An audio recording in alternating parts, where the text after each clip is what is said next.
Pues nuevamente les damos la bienvenida a esta actividad que de una forma muy particular la acentuamos el año pasado, antepasado, no, el año pasado, eh, precisamente para irlos acompañando en la elaboración de los planes parroquiales y también en ir explicando en su momento el Instrumentum Laboris. Ahora vimos a bien que previo a la Asamblea de Sana que vamos a celebrar el 17 de noviembre, la 37ª, pues volviéramos a retomar esta actividad que debe ser permanente, precisamente para que tengamos más elementos que nos ayuden pues a seguir dando ese servicio generoso, alegre y valiente, audaz, creativo, y pongámosles ahí todos los sustantivos, ¿verdad? Eh, que de alguna forma nos ayuden a responder al Señor. Por eso nuevamente agradezco su presencia para este momento. No solamente nos van a ver a nosotros, a Valente, al equipo de Vicaría, su servidor, también ya hay hermanos cerotes de algunas pastorales que estarán también acompañándonos para pues seguir clarificando, ¿verdad?, todo lo que vamos haciendo en nuestra diócesis. El día de hoy vamos a abordar un tema que ya va a venir en su subsidio de la asamblea que vamos a celebrar en noviembre, que es el primer elemento de los 10 pasos de la planeación pastoral. ¿Se acuerdan? Como discípulos misioneros asumimos la realidad como lugar teológico. Monseñor Fidencio lo decía de una forma muy sencilla, pero a la vez enfática, ¿verdad? No podemos evangelizar si no conocemos la realidad, ¿sí? Entonces, hoy queremos compartirles un trabajo que se ha ido desarrollando durante este año, en colaboración y iluminados por el trabajo que hace el Centro de Investigación CISAP, y también iluminados con el documento de la quinta etapa del plan, en todo este marco de la realidad. Valente nos ha hecho esta síntesis precisamente para tener elementos y podamos todavía concretar más y profundizar más, acuérdense, en los 5 aspectos más significativos de la realidad, ¿sí? Desde el social, político, económico, cultural y eclesial. Creo que eso es algo que vamos poco a poco aprendiendo, ¿verdad? Que es esta forma sencilla como nosotros también podemos descubrir tanto los aspectos positivos como los aspectos negativos, ir a toda esta reflexión, ¿verdad?, sistemática y, por qué no, hasta científica de la realidad, al ver causas, tendencias y desafíos. Entonces, también quiero decirles que en la formación básica parroquial, uno de los talleres que también vienen a acompañar lo que vamos a hacer el día de hoy es cuando allá el padre Miguel Nieves nos compartía el tema del análisis de la realidad y nos presentaba pues varias formas, varios métodos de analizar la realidad. Entonces aquí estamos retomando el que estamos aprovechando en nuestro plan de pastoral y que va a ser pues clave, como decía, para ir también evaluando lo que vamos haciendo en la acción pastoral para ver qué tanto tiene ese impacto, repercusión y transformación, no solamente en el tejido social, sino también en el tejido eclesial. Y para eso, pues también vamos a ir creando un observatorio de la acción pastoral, que a través de indicadores podamos ir diciendo, ¿verdad?, cómo vamos avanzando, y como a veces lo he expresado, ¿verdad?, porque lo importante no es llegar primero, sino disfrutar el caminar, sabiendo que es en el aquí y la ahora donde se nos invita a ir respondiendo.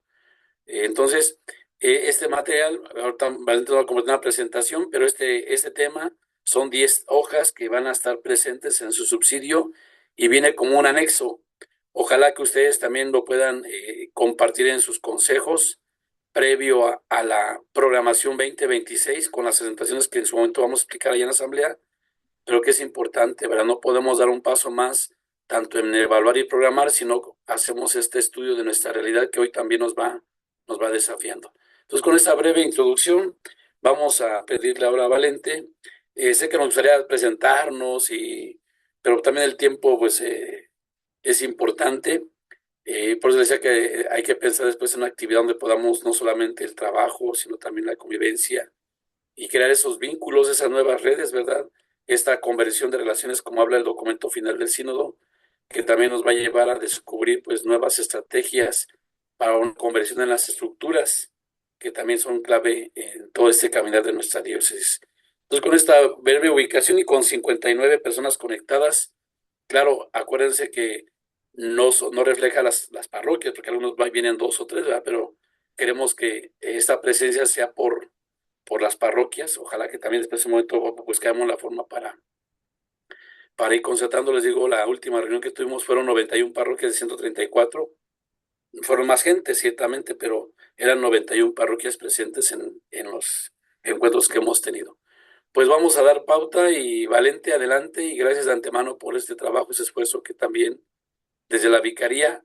Y quiero también decirles que dentro de los catequistas instituidos y un catequista con ámbito pastoral, pues fue Valente allá en Santuario de los Remedios. Él también ya tiene este llamado especial instituido por nuestro obispo y agradecemos también ese servicio, sabiendo que más nos podemos sumar a ese trabajo, a esa tarea. Y claro, todo eso implicaría pues la preparación, la capacitación también, ¿verdad? Y también pues así el acercamiento que también pues vayamos teniendo con ustedes. Así que, pues Belén, también felicidades, gracias por el servicio que también ahora de forma instituida pues nos compartes en esta área pastoral en nuestra diócesis. Adelante, Valente, y muchas Gracias, padre, felicidades con también. gusto, gracias. Muy bien, ya al final de la presentación del día de hoy, platicaremos también rápidamente de esta nueva iniciativa que estamos implementando de llevar un historial académico de todos los cursos, pláticas que vayan tomando. Y por si alguien todavía no se ha inscrito y quiere hacerlo, ya les diré cómo. Muy bien, antes de empezar este documento, bueno, es un resumen.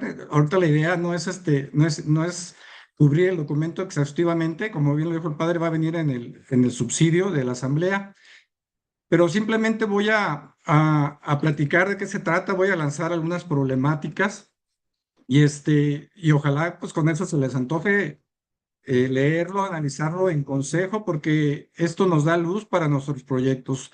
El padre Rogelio la vez pasada nos comentaba a los que estuvimos ahí en el seminario, en el encuentro de moderadores y secretarios, que esperaran un poco antes de empezar a hacer el plan parroquial, su plan parroquial, para que pudieran tener todo el contexto. Hoy vamos a ver un poquito de ese contexto que nos debe de servir. Muy bien, miren, quiero proponerles algo. Yo voy a ir platicando de manera muy elocuente. De hecho, aquí tengo mi script para no perder tiempo. Luego tiendo a redundar en cosas que no. Y quiero proponerles esto, que vayan ustedes escuchando cada una de las problemáticas que voy a ir planteando, que obviamente son problemáticas de aquí del estado de la diócesis de Querétaro, que ya sabemos que abarca 18 municipios de Querétaro y 7 de Guanajuato. Entonces, que escuchemos cada una de las problemáticas y cada vez que alguien de ustedes diga, esa problemática se da en mi parroquia, se da en mi colonia, en mi territorio, que escribamos una de dos cosas. Una puede ser de escribir en mi parroquia, eso lo atacamos de esta forma, o sea, tenemos este proyecto, ¿no? O otra es, a mí me llamó mucho la atención, vamos a decir, por ejemplo, una problemática que les voy a platicar es que pues cada vez hay más divorcios, ¿no? Entonces, si en su parroquia no se ataca de alguna forma, no hay algún proyecto, alguien que esté trabajando en eso, también podríamos decir, tengo una idea y escribir esa idea ahí. Eso lo vamos a ir, eso les pido que lo escriban en el, en el chat, ahí que tenemos aquí, de que nos ofrece Zoom, porque afortunadamente Zoom ya nos da muchas herramientas, entonces de todo esto vamos a poder sacar un resumen y después de ahí esas ideas, pues ver si hay algunas que se repitan y podérselas yo regresar a ustedes después a manera de como una minuta de lo que se vio aquí y nos puede servir para después aplicar esas ideas en nuestra parroquia, no a la hora de estar haciendo nuestro plan parroquial. Muy bien, entonces no sé si fui claro en esto. Si escucho una idea, una problemática, si me ocurre una idea de qué podría aplicar en mi parroquia, lo escribimos, se me ocurre esto. O si en mi parroquia ya lo estoy haciendo, ponemos en mi parroquia lo estamos haciendo, lo estamos abordando de esta manera. No tengan miedo de escribir, lo escriban lo que quieran ahí en el chat. No importa lo prolongado que sea el texto que quieran poner ahí. Muy bien. Entonces, sin más, pues vamos a empezar. Voy a compartir la presentación del día de hoy y les voy a pedir si alguien ahorita me pudiera confirmar si se está viendo ya.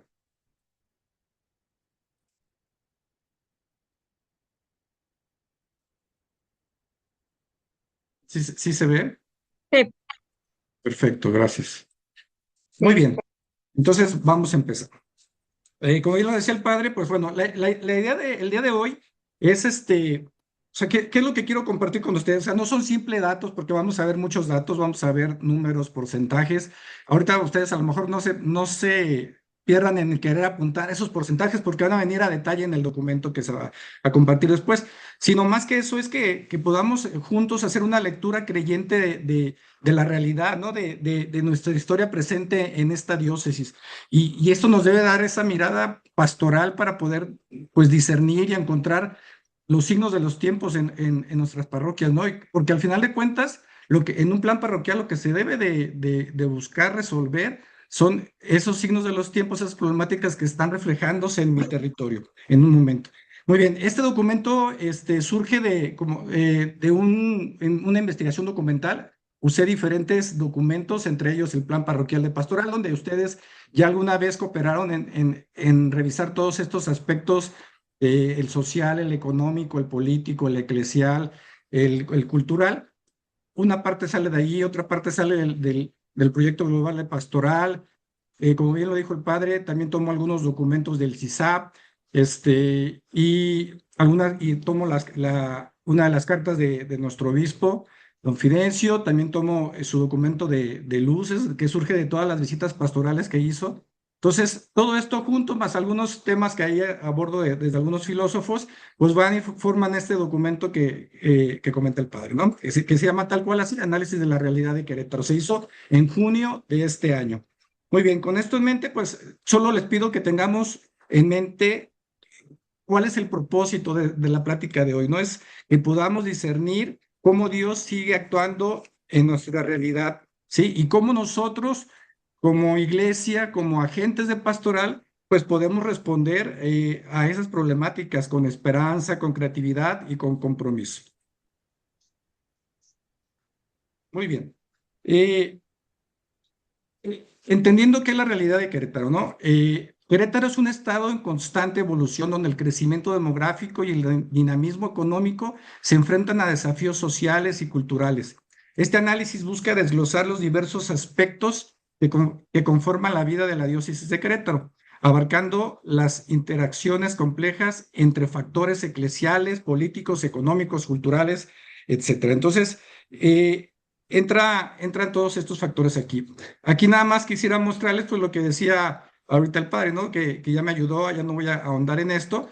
Ahorita estamos trabajando en ese cuadrito, ¿no? De la izquierda superior, que es el marco de la realidad.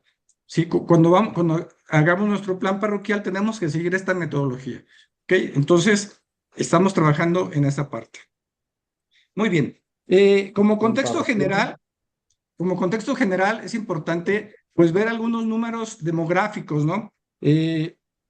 La demografía, pues el tema de cuántos habitantes somos, etcétera, ¿no? Y aquí es importante entender que Querétaro ha tenido un crecimiento. Vamos a agarrar dos fechas, vamos a agarrar una comparativa entre el 2000 y el 2020, ajá, que son los datos como más actuales que tenemos. Como todos saben, ahorita se está haciendo el censo intercensal, que es de cada 5 años, sí, pero el censo más grande, que son los que se hacen cada 10 años, pues vamos a hacer una comparativa entre el 2000 y el 2010.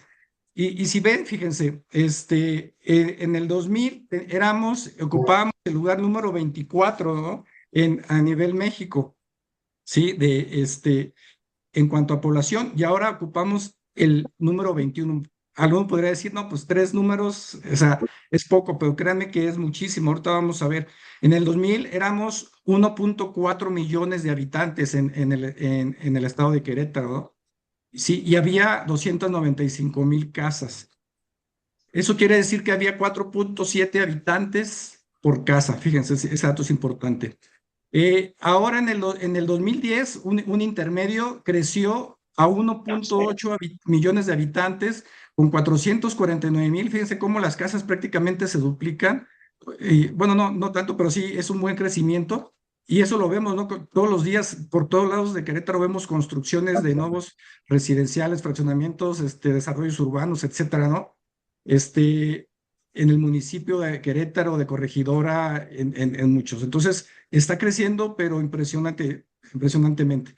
Y ahora, fíjense cómo los habitantes por casa ya baja de 4.7 a 4 habitantes prácticamente por casa. Y por último, en el 2020 ya vemos 2.3 millones de habitantes, ¿sí? Y 668,000 casas. O sea, es impresionante. Pero ahora ya viviendo nada más un promedio de 3.5 habitantes por casa. Este, este, este, este estos cambios en los habitantes por casa implican muchos factores, ¿no? Desde familias más pequeñas, menos hijos, hogares unifamiliares, que ahorita vamos a entrar a ese tema, pero es importante que podamos tenerlo ya en mente. Entonces, por un lado, pues tenemos esa parte de cómo se ha desarrollado Querétaro, ¿no? Cómo ha crecido demográficamente. Pero también es importante mencionar, yo quiero aquí entrar a otro indicador, que es el indicador de desarrollo humano. Sí, este indicador es importantísimo. Sí, lo voy aquí rápidamente ver de qué se trata. Este indicador toma en cuenta varias cosas. Toma en cuenta la esperanza de vida al nacer, que es un índice de esperanza de vida. Toma en cuenta el conocimiento, o sea, los años de escolaridad esperados, años promedio de escolaridad, que es el índice de educación. Y finalmente, un CNI, que es per cápita, que es, digamos, cómo la producción per cápita, sí, de un país se distribuye entre los habitantes, porque esto es importante entenderlo y sí quiero ir haciendo estos comentarios porque estos pues nos ayudan después a la hora de estar leyendo el documento, pues saber de qué estamos hablando. Ajá. Es que antes, antes se medía, decían, un país es importante porque produce mucho dinero, ¿no? Per cápita. Entonces, ¿qué decían? Todo el dinero que produce un país lo dividen entre el número de habitantes. Pero eso era falso, ¿no? Porque al final de El cuentas, mejor índice de desarrollo humano, por ahí hay un micrófono abierto, les corregidora. pedimos a alguien que está leyendo, en- le pedimos por favor guardar, cerrar su micrófono, gracias. Entonces, se medía así, entonces decían, no, pues es que aquí todos son ricos, ¿no? Porque ganan, o sea, per cápita reciben un gran ingreso, pero no era cierto porque podríamos decir el 40%, 60% de eso se distribuía, cuando hemos dado cursos de pastoral social, cuando veíamos el tema de la pobreza, de la distribución de la riqueza, veíamos cómo, no recuerdo ahorita bien los datos, pero algo así como que el 60% de la riqueza de México estaba en una persona, ¿no? O en un grupo muy pequeño de personas y se iba distribuyendo y al final de cuentas el 90 y tantos por ciento de las personas restantes solo se quedaban con un 1%, una cosa ínfima. Entonces, entonces es importante esto, ¿no? Ver cómo se distribuye esta riqueza. Bueno, tomando en cuenta esos tres factores que ahorita yo les decía, el tema de acceso a la educación, a la salud y y los ingresos, cómo están distribuidos, se saca este índice de desarrollo humano, ¿sí? Ese se divide a nivel mundial. Pero bueno, aquí en Querétaro, fíjense, voy a regresar un poquito a este. Aquí dice que si está arriba, abajo de punto 7, o sea, entre punto 5 y punto 7 ya se desarrolla y es un desarrollo humano medio, ¿sí? Y entre punto 7 y punto 8 se considera alto. Entonces, si vemos aquí cada uno de los municipios, pues vemos que solo los municipios de Corregidora y de Querétaro, que está por acá abajo, sí se consideran, están con ese índice alto, todos los demás quedan en uno medio. Y podrían decir ustedes aquí, ay, es muy poquita la diferencia, ¿no? Punto 7 con punto 6, pues bueno, esta es una escala no lineal, entonces, ¿qué significa?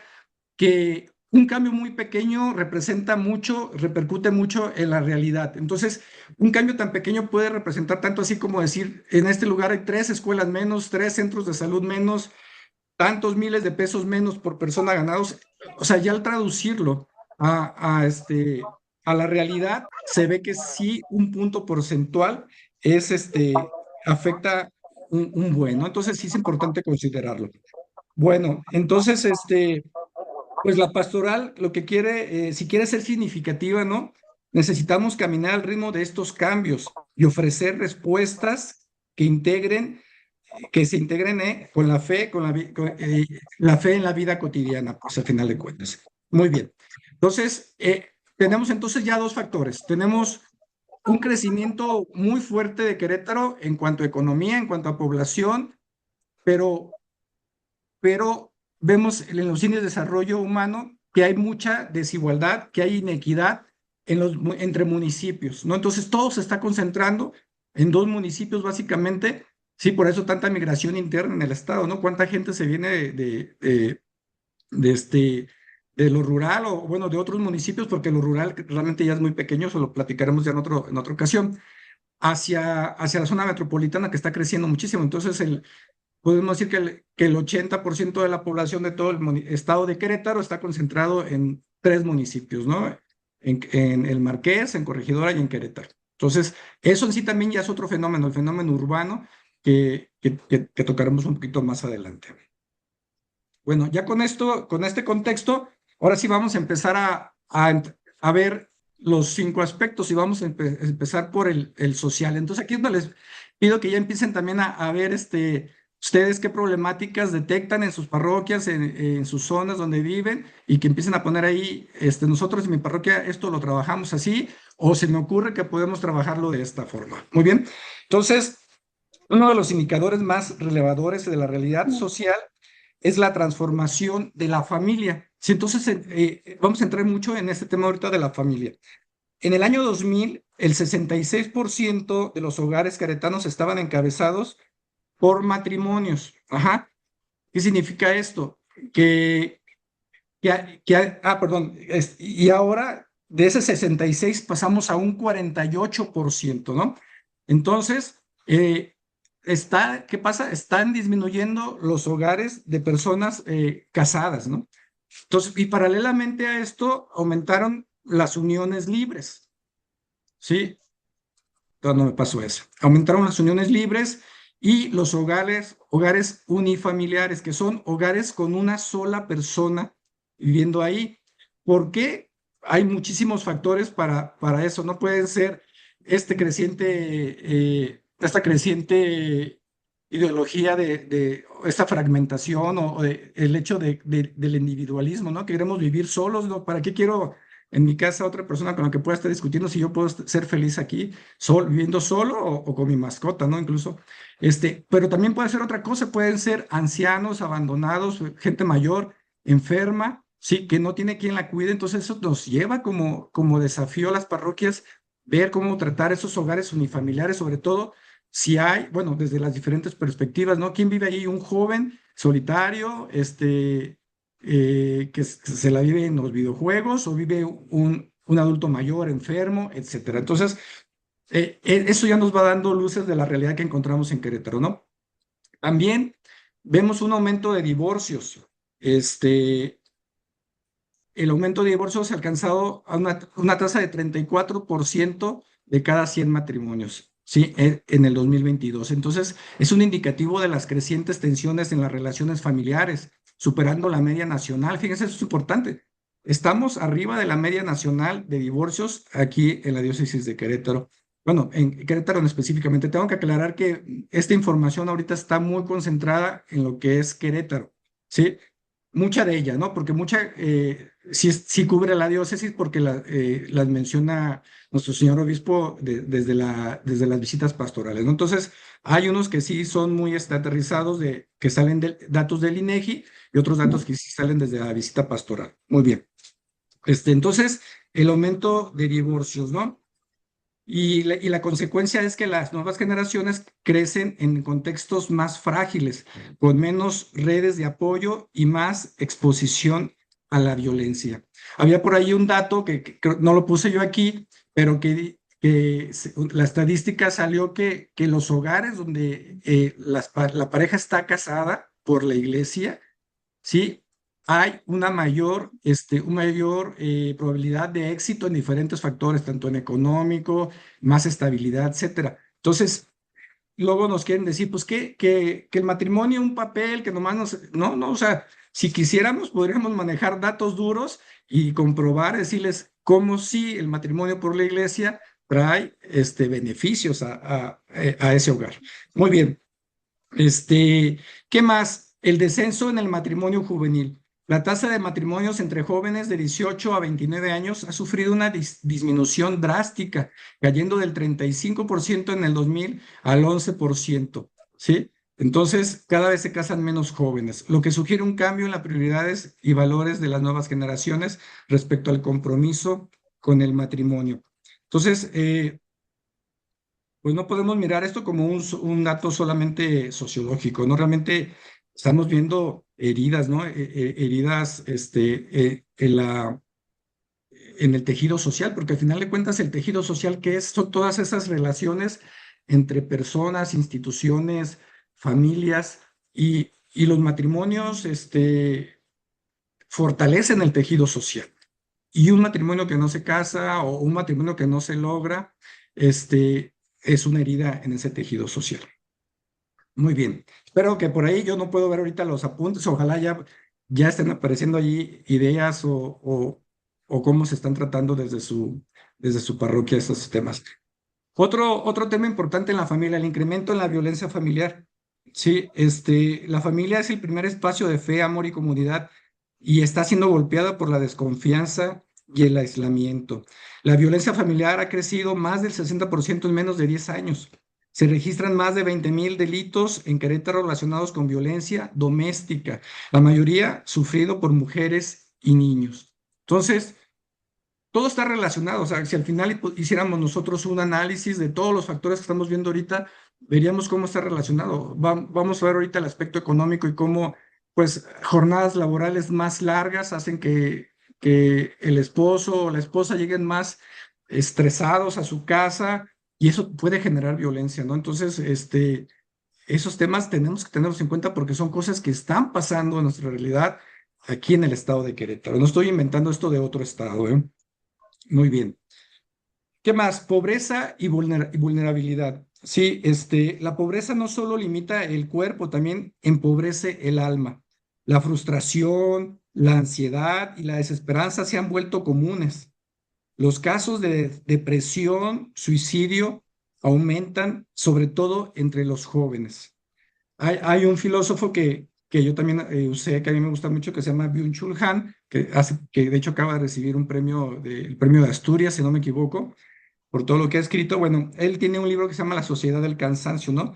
Y nos dice que una cultura donde todo se mide por el rendimiento y la competencia es la que vivimos, pues al final de cuentas genera este tipo de depresión, ¿no? Y suicidio. O sea, eso nos lo aclaró mucho en un documento del CISAP, donde nos dice cómo ha crecido el tema de las enfermedades mentales en Querétaro son un tema importante a tocar. Entonces, ningún consejo parroquial de pastoral, ningún tarea fundamental, ningún grupo puede no tener en cuenta todas estas problemáticas, ¿no? Y si no las entendemos, hay que buscar la ayuda. Por eso, ahorita a lo mejor me voy a adelantar un poquito, la casa de escucha, ¿no? Que es una de las tres prioridades. Esa responde perfectamente a este tema de las enfermedades mentales que se están dando, porque muchas veces lo que ocupa la persona es ser escuchada. Muy bien, ya les di por ahí una idea para que lo pongan, ¿no? Muy bien, vamos a entrar ahora al aspecto cultural, ¿no? Para empezar, y esto lo dice don Firencio y él también lo toma del plan, del proyecto global de pastoral, que lo aclara, lo pone así clarísimo, ¿no? ¿Cuál es nuestra problemática actual? El problema central, sí, es una crisis antropológica, cultural. Muy bien.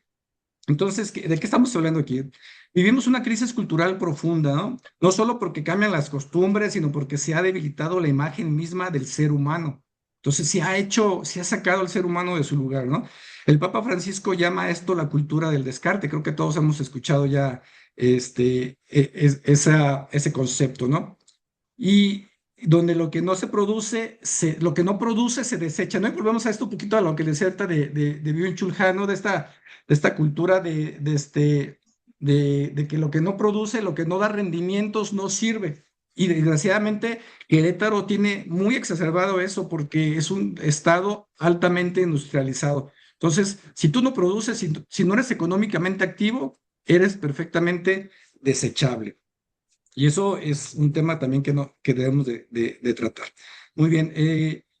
¿Qué más? Los medios digitales, ¿no? La influencia, que obviamente ahorita también estamos en todo este tema se ha hecho mucho énfasis en la evangelización a través de los medios digitales, pero también los medios digitales tienen sus bemoles, ¿no? O sea, tienen sus partes negativas, y por eso es que hay que ocupar ese espacio, o sea, hay que evangelizar precisamente porque si no, nos va a comer, ¿no? Entonces, los jóvenes por ahí alguien tiene su micrófono abierto. Los medios digitales, aunque conectan, también generan aislamiento, adicciones y superficialidad.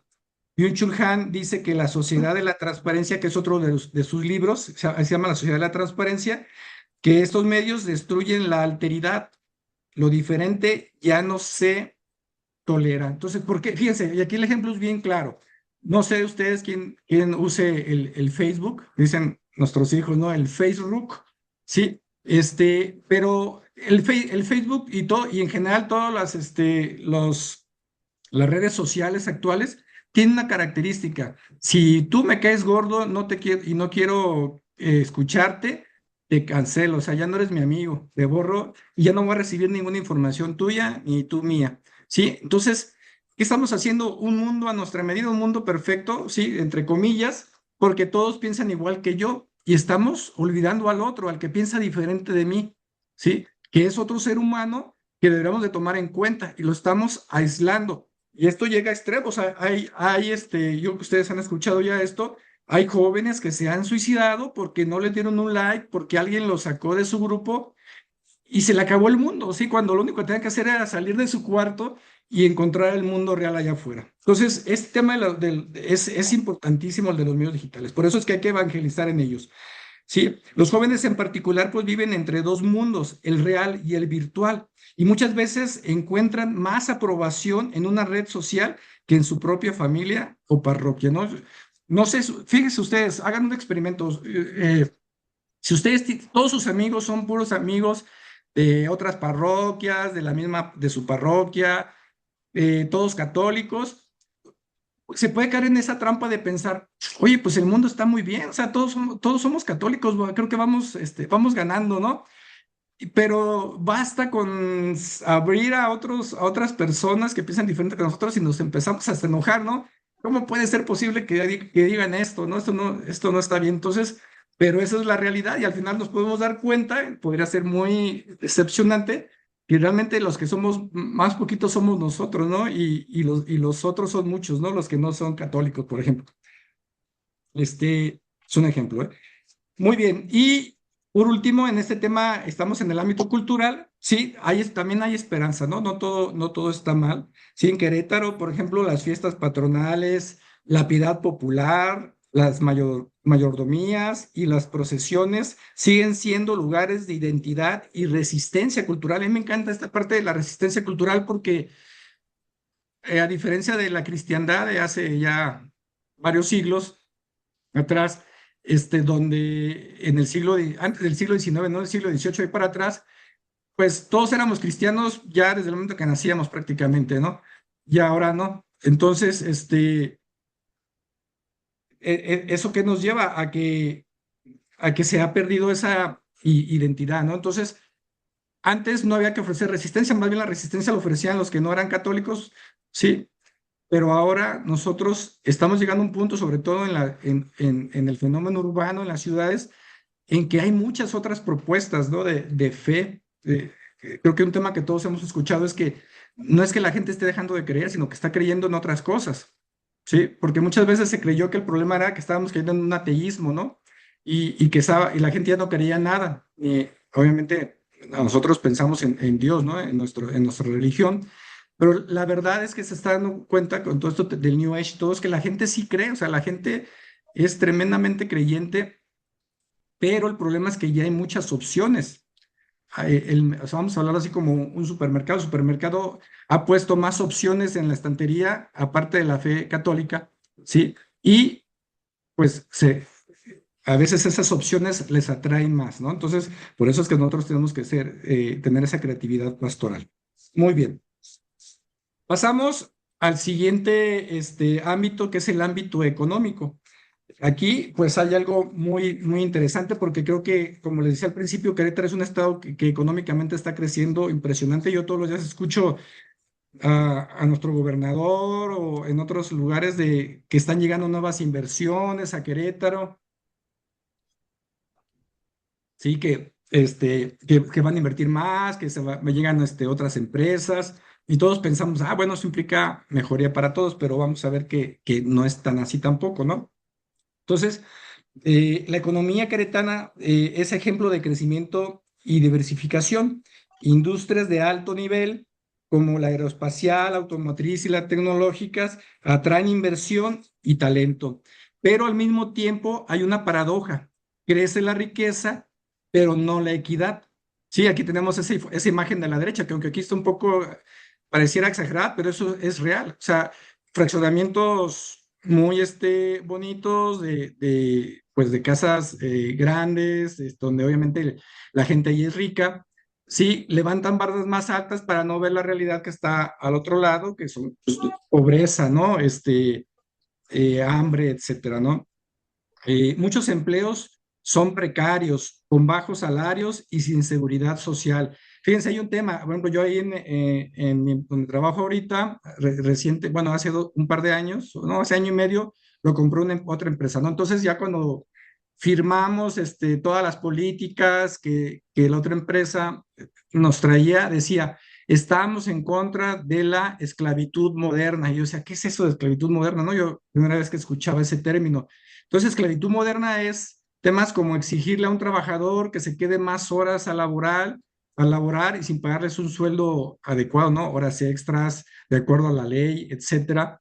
O decirles, tú no eres, como no eres sindicalizado, eres de confianza, pues tú tienes que quedarte más y tienes esa responsabilidad. Y bueno, algunos lo entendemos, pero bueno, a eso se le llama esclavitud moderna, ¿no? Entonces, el Papa Francisco ha denunciado con fuerza esta realidad cuando afirma, esta economía mata, fíjense qué fuerte frase, ¿no? Porque descarta a los débiles y absolutiza el mercado. Este famoso mano invisible que, que se creía que es una de las grandes decepciones de la modernidad, que decía que el progreso iba a llegar a todo solito, ¿no? O sea, que nomás tenían que haber más negocios, más empresas generando dinero y el progreso iba a llegar para todos, pero con el tiempo se ha descubierto que no es cierto. O sea, los ricos hacen más ricos y los pobres hacen más pobres. Yo tampoco quiero satanizar, ¿no? O sea, no quiero decir que todas las empresas sean así, pero sí es un tema real y que pasa. Entonces, nuestro desafío pastoral, pues es doble, ¿no? Acompañar a quienes sufren los efectos de la desigualdad y también formar conciencias empresariales responsables que pongan la persona por encima del capital. No sé si aquí haya alguien del equipo de pastoral social, en sus parroquias, bueno, y obviamente los moderadores, secretarios, pues formamos, o sea, lo entendemos, ¿sí? En la pastoral social está la dimensión trabajo. Y la dimensión trabajo precisamente ve todos estos temas, ¿no? Desde el tema de buscar que se generen más fuentes de empleos, capacitar a la gente, pero también ve el tema desde el otro lado, o sea, busca formar empresarios católicos, que sean más equitativos y que den los sueldos justos, etcétera. Entonces, esa dimensión ataca desde ambos lados, ¿no? Entonces, ahí les doy otro tip también. Y es padre porque sí hay, uno pensaría es que no, eso es imposible, pero no, sí hay. El otro día me platicaba el padre Laureano, que es mi párroco aquí en la parroquia de Nuestra Señora de la Esperanza. Ahorita no recuerdo cómo se llama, pero es algo así como Empresarios Unidos, no, Empresarios Católicos, algo así, pero que ellos lo que hacen es en su mesa de donde están los dueños, los altos ejecutivos, siempre ponen una silla vacía, que es donde se sienta Jesucristo, ¿no? O sea, porque Él es el que al final de cuentas toma las decisiones importantes. Muy bien. Y algunos signos alentadores, pues también para no dejarlo todo en negativo, pues que muchas empresas locales, que hay nuevas empresas locales, cooperativas y proyectos de autoempleo que buscan unir productividad con justicia. Hay todo un tema de emprendedurismo social que busca precisamente esto, ¿no? Y estas pues son semillas de una economía del bien común que debemos promover. Cuando estudié la maestría una maestría de pensamiento social cristiano, veíamos cómo hay un montón de opciones de empresas que, que buscan el bien común y son empresas que pues no se ven mucho, ¿no? Pero están poco a poco ahí creciendo, ¿no? Y eso pues va a ser muy importante en el futuro. Muy bien, entramos ahora al aspecto político, un análisis de los avances y desafíos en la gobernanza y participación ciudadana. Este, aquí en esto de los aspectos políticos, eh, por un lado, pues Querétaro ocupa el primer lugar nacional, sí, en Estado de Derecho, lo que indica avances en legalidad y transparencia. Pero por otro lado, persisten la corrupción, la impunidad y la desconfianza ciudadana. Eso no lo podemos negar y lo seguimos viendo. La juventud, sí, se manifiesta al margen, desinteresada de la política, pero muy activa en redes sociales. O sea, en redes sociales somos buenos para opinar luego, pero a la hora de votar, pues no vamos, ¿no? Entonces, ahí entran, pues, una dimensión como la de fe y compromiso social, ¿no? Que dentro de la tarea fundamental de pastoral social, ¿no? ¿Qué estamos haciendo por esto, ¿no? Para que los jóvenes se interesen en la política, incluso no solo los jóvenes, los católicos, ¿no? Que es un tema que hemos platicado ya muchas veces, donde los católicos, muchos todavía siguen pensando en que la religión y la política no se llevan, ¿no? Cuando el ser humano integral, pues, tiene su parte política, o sea, somos, dicen por ahí, animales políticos. Entonces, esto genera un vacío en la participación ciudadana y, en consecuencia, una democracia débil. Como iglesia, estamos llamados a formar conciencia social y política, no para hacer partidismo, sino para recordar que la política es una forma elevada de caridad, como decía San Juan Pablo VI, San Pablo VI. Y la buena política, dice el Papa Francisco, es la que busca el bien común y no los intereses de unos pocos. Promover esta cultura del diálogo y la corresponsabilidad también es una tarea evangelizadora. Y fíjense, diálogo y corresponsabilidad van a ser palabras que vamos a estar tocando mucho, ¿sí? Aquí en estos espacios y en otros, por el tema de sinodalidad. Muy bien. Pasamos a un aspecto que sí nos pega todavía más directamente, que es el aspecto eclesial, ¿no? Donde estamos pues como iglesia. Entonces, pues también la iglesia atraviesa pues sus propios procesos de conversión, ¿no? Monseñor Fidencio López Plaza lo ha dicho con claridad. Vivimos una crisis de identidad cristiana. Eso lo podemos ver en su primer carta pastoral. Muchos viven la fe como costumbre, pero no como encuentro personal con Cristo.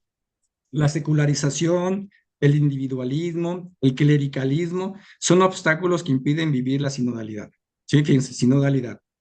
Necesitamos recomenzar desde Cristo, pasar de una fe heredada a la asumida, de una iglesia que espera a una iglesia que sale, o sea, hay que ser activos.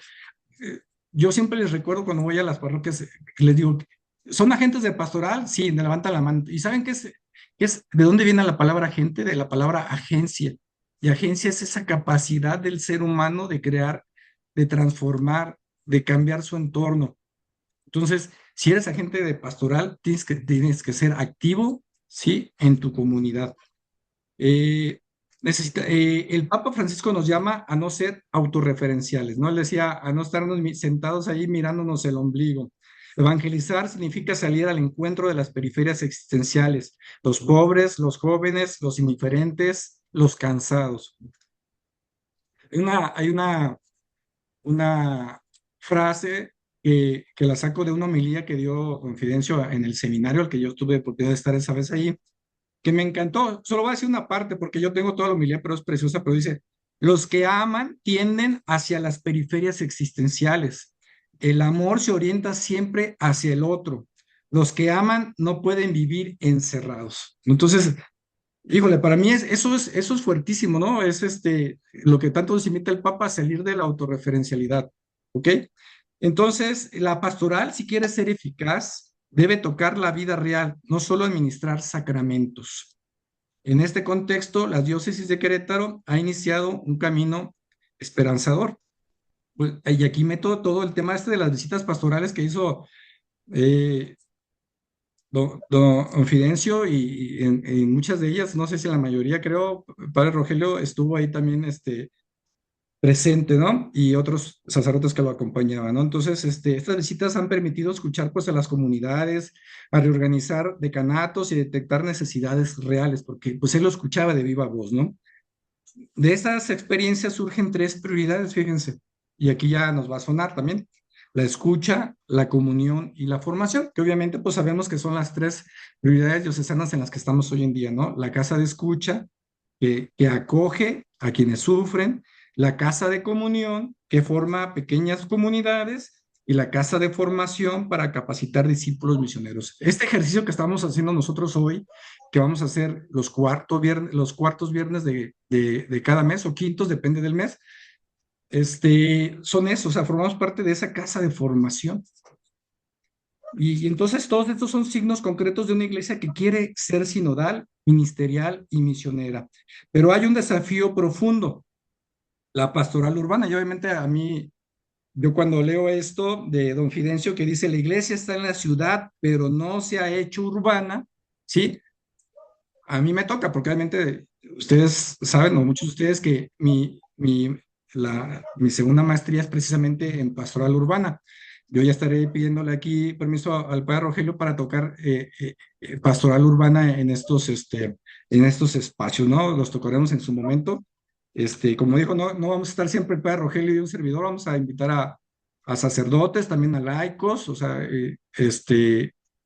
porque estamos viviendo esta sinodalidad, hermanas religiosas, que eso significa que nuestras estructuras parroquiales, nuestros lenguajes y métodos a veces ya no alcanzan a responder el ritmo de la vida moderna. Evangelizar en la ciudad requiere creatividad, diálogo cultural, presencia digital y sobre todo una espiritualidad encarnada en lo cotidiano. Y aquí hago un comercial muy sencillo. Yo hace rato les decía, el 80%, cuando pensamos en el fenómeno urbano, hay que tener claro que va más allá de las ciudades. El fenómeno urbano, yo le decía el otro día, por dar un ejemplo así muy sencillo de entender, es si tú vas a lo que tú pensarías que no es una ciudad, ¿no? Que a una comunidad muy pequeña, y ves ahí a alguien escuchando reggaetón y con sus tenis Nike, el fenómeno urbano está ahí, ¿sí? El fenómeno urbano es más grande que la ciudad, y eso implica que, que los agentes de pastoral de esa comunidad tengan una capacitación en pastoral urbana. O sea, realmente la pastoral urbana debería ser ya la pastoral normal, ¿sí? Y más bien en pocos lugares se aplicaría una pastoral rural. Muy bien, nos profundizó más en eso y pasamos a las conclusiones. Fíjense, este loguito que ven ahí no está completo, pero es el logo de nuestro proyecto que comentaba el padre Rogelio al principio, el Observatorio de la Realidad y la Acción Pastoral, que ya muy pronto les estaremos platicando, que ya estamos trabajando en ello para que arranque lo más pronto posible. Esperamos que nuestro objetivo es que en el 2026 esté funcionando.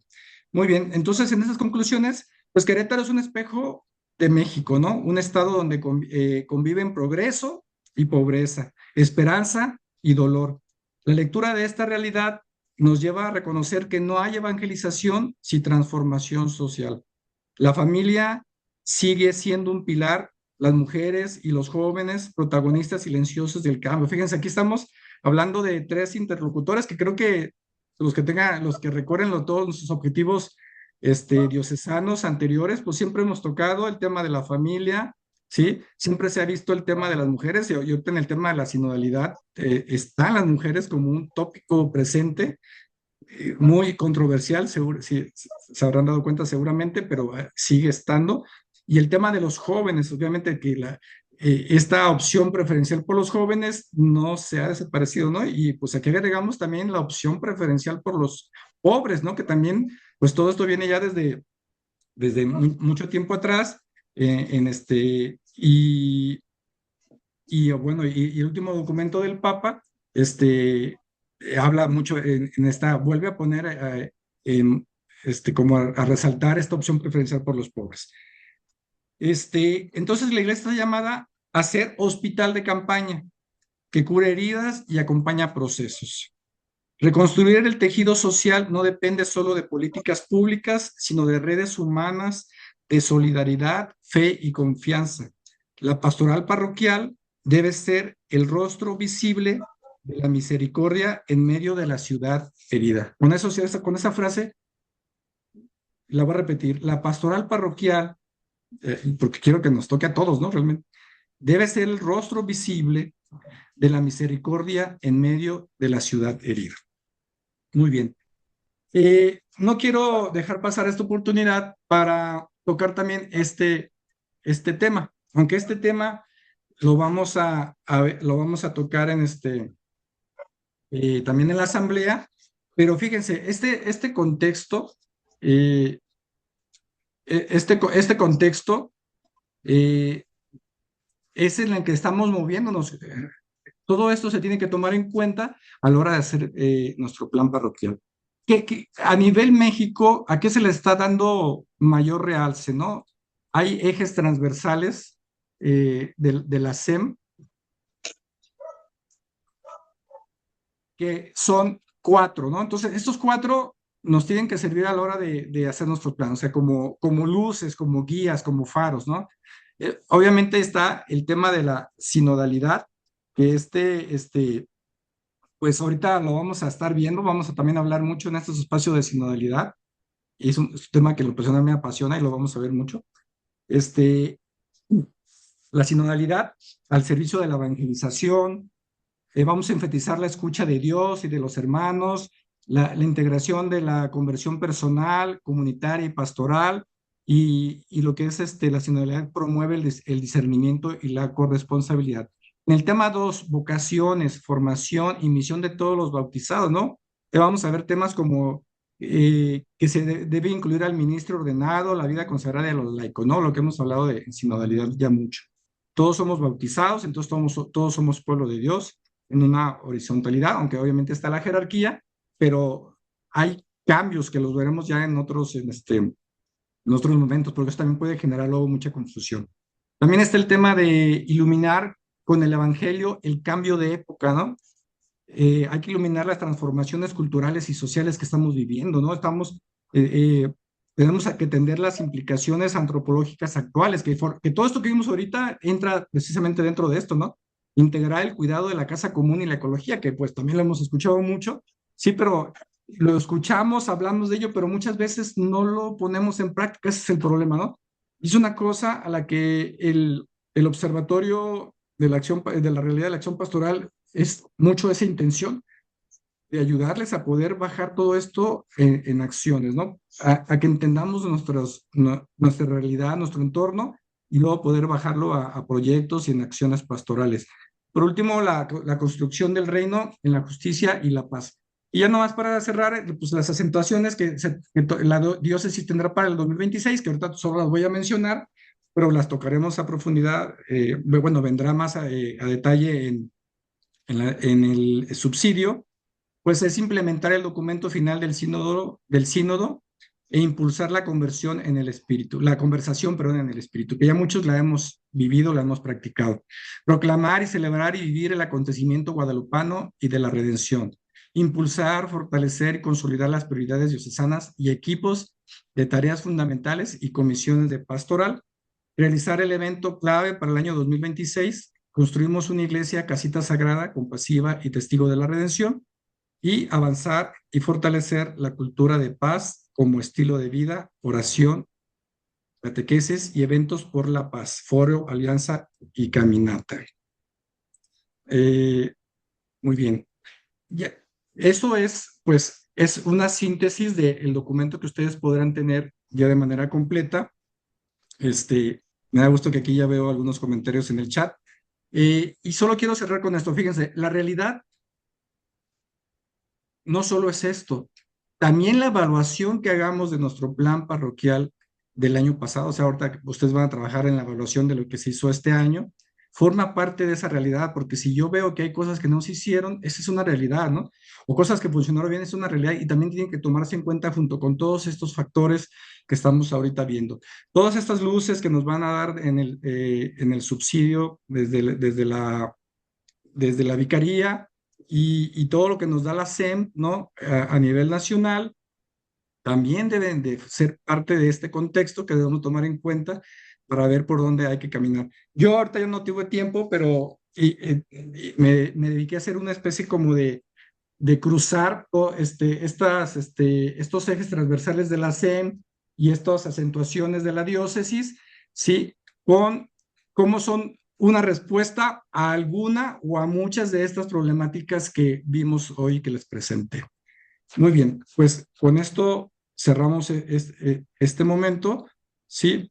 Y abrimos, bueno, no sé si el padre Rogelio quiere comentar algo, si no, pues abrimos un momento para preguntas, ¿sí? Y yo después voy a tomar un breve espacio, muy poquito, para platicarles lo de esto del sistema de formación permanente, ¿no? Y cómo darnos de alta y lo que va a implicar.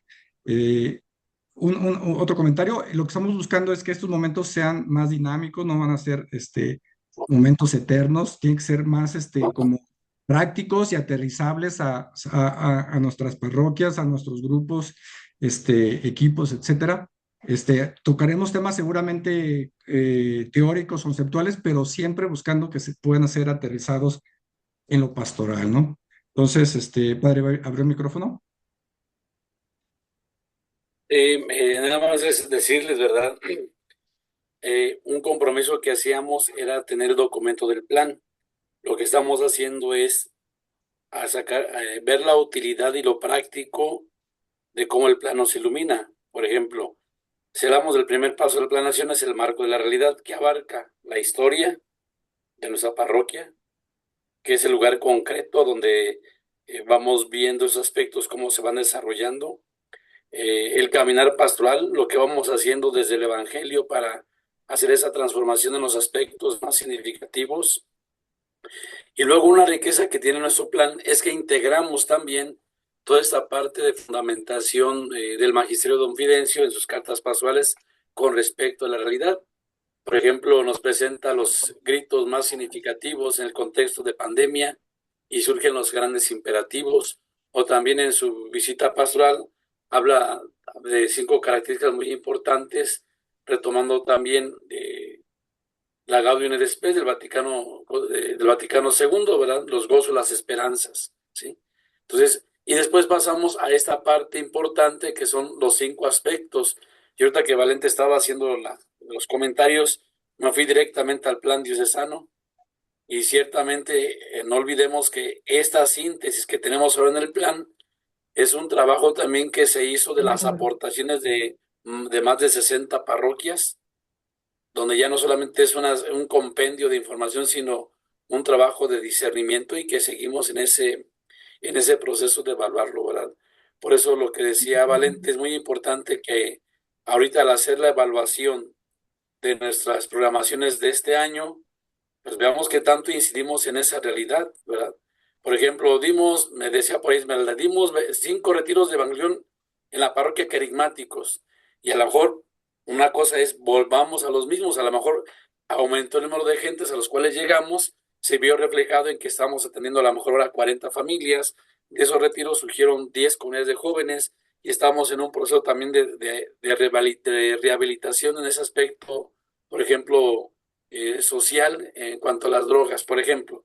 O sea, lo que queremos es que sepamos manejar la información y cómo esta nos sirve precisamente para, lo voy a decir así, ¿verdad? Porque podemos decir que hacemos mucho, pero a lo mejor no impactamos tanto. Ahora, aquí no es tantos cuantos, sino ese verdadero encuentro que llevemos a los hermanos, como dice Monseñor Fidencio, ¿verdad? El que cubre y sana de raíz en todos los aspectos es Jesús, de llevarlos a ese encuentro con Él para que, confrontados con Él desde el Evangelio, ¿verdad? En este cambio de época, veamos las luces y veamos con esperanza que podamos hacer grandes cambios, porque, por ejemplo, podemos decir de una forma muy catastrófica, ¿verdad? o profetas de calamidades, no, pues el crecimiento industrial en Querétaro nos va a desbordar, entonces, ¿qué vamos a hacer? Hay que también sacar los aspectos positivos que esto ha traído también a un crecimiento poblacional, en cuanto, por ejemplo, un crecimiento en cuanto a espacios, por ejemplo, educativos, formativos, mejores espacios de recreación que a veces lamentablemente no los podemos aprovechar. Entonces, yo sí los invito, ¿verdad?, a que valoremos este primer paso de la planeación, que es la realidad. Y algo que ya nomás termino el comentario, que tratamos de hacer y que es muy providencial, vamos a decirlo así, es que en cada una de las partes de nuestro documento hay un equilibrio en cuanto proporción de contenido. Pero si ustedes ven, ¿verdad?, con los ojos de fe y escuchan también, se van a dar cuenta que todo lo que vamos viendo en la realidad se va plasmando de forma estratégica, de forma orgánica, de forma de diseños, de cómo podemos incidir en esa realidad. Por eso, para nosotros es una bendición, ¿verdad?, poder tener en nuestras manos esta gran riqueza que de todos hemos elaborado. Ahora lo importante, como decimos, es cómo sacarle el jugo, ¿verdad? Cómo exprimirlo para que digan, ah, caray, a lo mejor, como te nos decía Valente, me gustó esa propuesta, ¿verdad? ¿Qué estamos haciendo? ¿Cuál es el desafío? Y muchas luces ya se presentaron cuando en ese ejercicio de discernimiento decíamos, ante un hecho positivo o negativo, encontrando causas y tendencias, hay desafíos que son las posibles soluciones que podemos realizar. Por ejemplo, si queremos contrarrestar todo este problema de las adicciones que tienen como causa desintegración familiar, tenemos que hacer una rehabilitación en espacios concretos para que nuestros jóvenes pues cultiven valores. Por ejemplo, el deporte. Aquí hablo con Rubén, ¿no? Pues el deporte, que también en su momento fue importante, crea valores, nos va dando carácter, y nos invita a trabajar en equipo, a ser responsables, a cuidar nuestra propia integridad personal. O sea, creo que tenemos que darle esta riqueza, porque alguien puede decir, no, pues padre, es un documento muerto. El muerto es el que no lo sabe utilizar, hablando de los fieles difuntos y hablando de todos los santos. Todos los santos, ¿verdad?, estamos llamados nosotros a ser todos santos. Tenemos que descubrir la vida de Dios, ¿verdad?, que se refleje, que nos invita a que la aprovechemos en nuestro plan, no como un documento muerto, como a veces lamentablemente también se crea imaginario colectivo eclesial de que no, pues es un libro que ustedes hicieron. No, es la verdad, cuando nos metemos con este espíritu, ¿verdad?, de Dios, vamos a descubrir muchas cosas que ya ahí están presentes, que ahora nos toca desarrollarlas y también valorarlas. Por eso, de ahí la importancia, repito, de este primer paso. Como, repito, como decíamos en Fidencio en la carta, ¿verdad?, no podemos evangelizar si no conocemos la realidad, porque podemos dar palos en el aire, hacer muchas cosas, inclusive paralelas a la estructura diocesana, que en su momento no van a tener repercusión, serán mediáticas, serán de un momento, pero no en esa repercusión o transformación que buscamos, ¿verdad?, precisamente, sin olvidar que estamos llamados a ser presente el reino de Dios. Entonces sería como esa parte de invitarlos, ¿verdad?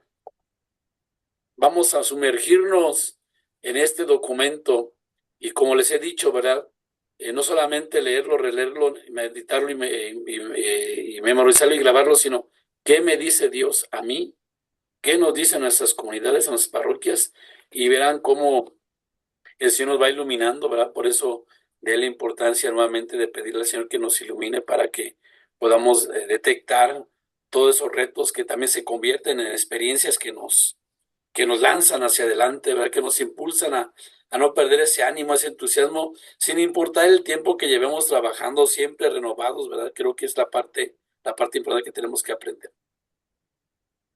Muy bien, gracias, padre.